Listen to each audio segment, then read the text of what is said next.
ये है बाबरी का सच। आओ देखते हैं।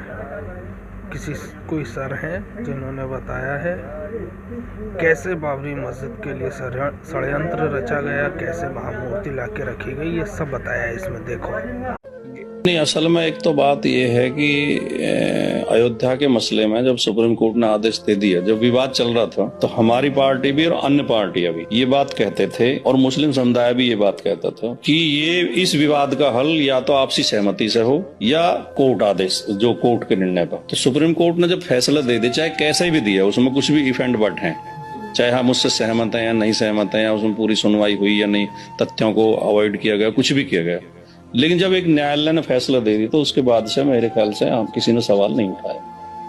हम भी नहीं उठा रहे, कोई नहीं उठा रहे। मंदिर बन गया, ठीक है, प्राण प्रतिष्ठा हो गई, अच्छी बात है। लोगों को जिनकी आस्था है वो अपना वहां दर्शन करें, पूजा करें। लेकिन इसको लेके आपको एक मामले में सफलता मिल गई, इसको लेके अब आप ये चाहें कि हमें हर जगह विवाद पैदा करने हैं, तो वो किसके हित में है? वो तो किसी के हित में नहीं है। अब इसमें सफलता मिल गई, मैं इसलिए कहता हूं कि ये भी इसी तरह षड्यंत्र पूर्वक ही इसकी शुरुआत हुई थी। 23 दिसंबर 1949 की तारीख थी। 5 लोग मूर्ति लेके आए। इसमें हल्का फुल्का विवाद था, कोई गंभीर विवाद नहीं था, ना कोई बड़ा आंदोलन हुआ था, न कहीं कोर्ट में केस था। हल्का फुल्का लोग जैसे कहते रहते थे, यार ये मस्जिद जो है ये तोड़ के बनाई गई थी, ये इस तरह का माहौल था। तो उस समय एक डीएम होते थे, गोंडा जिले में थे वो उस समय, के नैयर, और जो योगी आदित्यनाथ जी के गुरु थे महंत अवैधनाथ, उनके गुरु थे महंत दिग्विजयनाथ। दिग्विजयनाथ की उनसे मित्रता थी। और एक कोई राजा थे गोंडा जिले के किसी रियासत के पुराने। ये तीनों कहीं वो टेनिस वेनिस खेलते थे और तीनों मिलते थे। तो वहां इन्होंने कहा कि भाई ये होना चाहिए। तो वो के नैयर ने कहा कि तुम एक काम करो, तुम एक बार इसमें कुछ ऐसा बखेड़ा कर दो और फिर मैं। तो के नैयर ने अपना ट्रांसफर फैजाबाद कराया।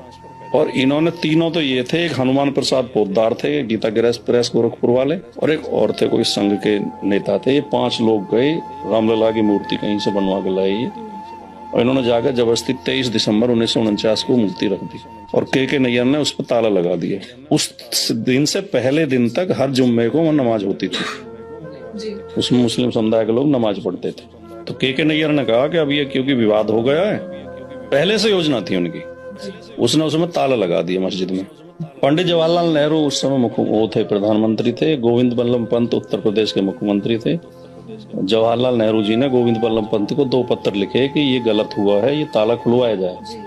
और पंत जी ने डीएम को पत्र लिखे। डीएम ने उनके पत्र नहीं, उन्होंने जवाब लिख दिया कि यहाँ जनता में आक्रोश है, यहाँ